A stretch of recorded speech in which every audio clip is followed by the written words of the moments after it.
These mafia members continued to be household names long after their deaths. With its origins hailing from Sicily, Italy, the American mafia rose to power during the illegal bootlegging days of the Prohibition era.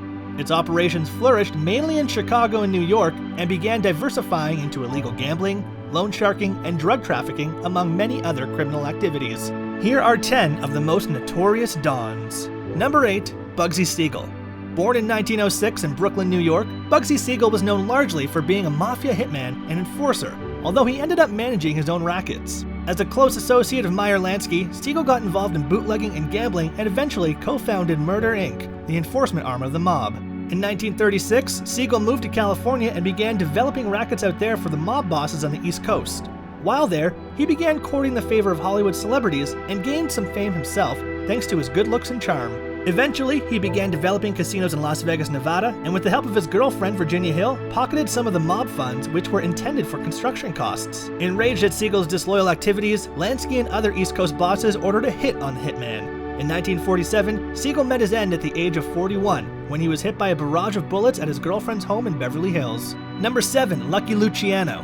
Born in 1897 in Sicily and raised in New York City, Lucky Luciano played a pivotal role in creating the National Crime Syndicate and is considered the mastermind behind modern organized crime in America thanks to his establishment of its governing body, the Commission, in 1931. During that decade, Luciano became the most powerful mob boss as head of the Genovese crime family. After pursuing Luciano for years, District Attorney Thomas E. Dewey was able to lock the mobster up for his prostitution business in 1936. Serving a minimum 30-year sentence, Luciano was able to shorten his prison time due to his aiding the U.S. Navy's security measures during World War II. In 1946, he was deported back to Italy, where he managed to run his drug operations in the U.S. In 1962, he died from a heart attack while at an airport in Naples. Number 6. John Gotti. Called the Dapper Don for his love of fine suits and media coverage, John Gotti became the most powerful mob boss in America during the 1980s. Born in 1940 in Queens, New York, Gotti was known for his reckless temperament, which he exhibited after ordering a hit on his Gambino crime boss, Paul Castellano, in 1985. After the assassination, Gotti took over and made millions in a variety of criminal activities, from loan sharking and prostitution to illegal gambling to narcotics distribution.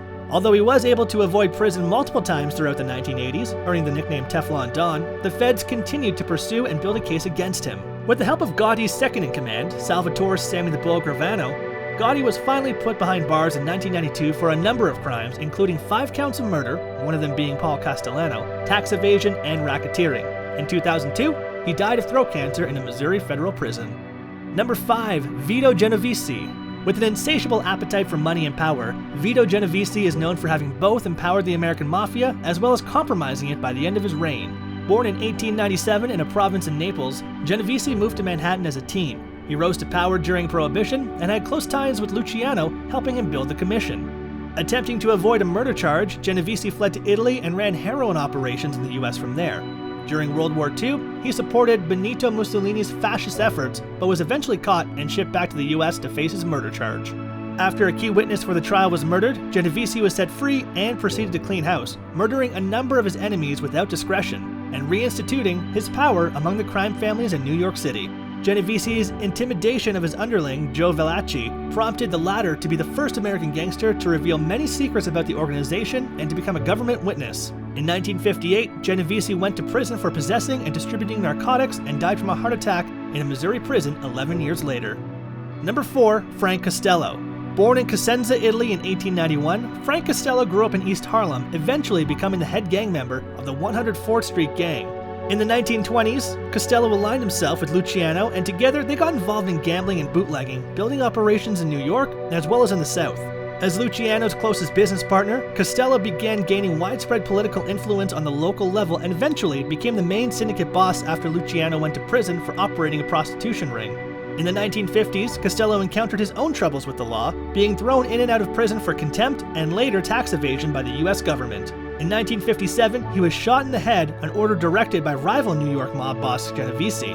Miraculously, Costello survived and continued with his operations, although his power diminished greatly. Struck by a heart attack, Costello died at the age of 82. Number 3. Tony Acardo.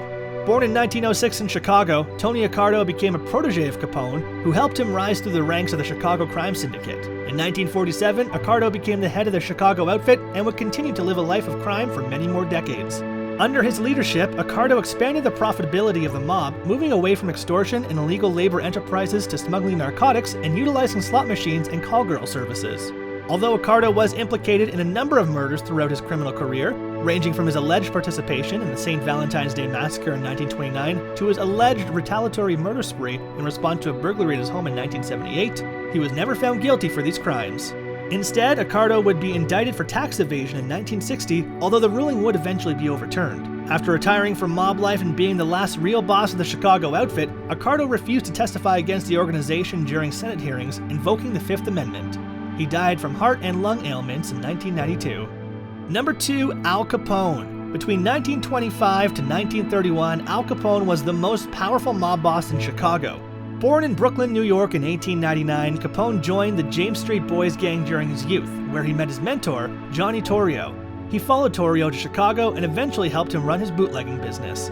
His use of extreme violence to hold on to his power, along with the very public execution of his rivals in the St. Valentine's Day Massacre in 1929, made him unpopular, earning him the label Public Enemy No. 1. With public pressure mounting to put Capone behind bars, the government was able to send him to prison for tax evasion in 1931. Sentenced to 11 years, he ultimately served 8. Capone suffered a stroke and then died of a heart attack in 1947. Number 1. Sam Giancana. Sam Giancana's standing in mob history is the stuff of legends, mainly because of Giancana's obsessive interest in American politics.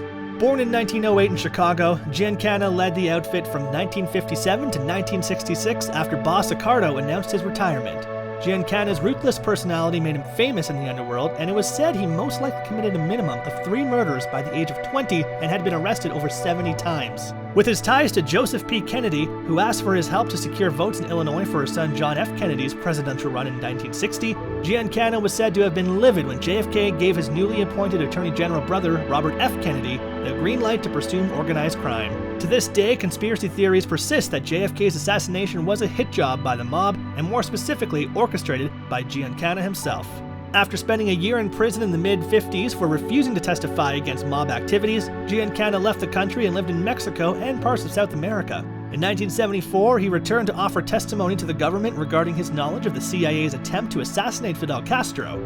A year later, Giancana was assassinated while cooking a meal at his home in Oak Park, Illinois. So that was all. Subscribe to our channel for more videos like this. See you next time.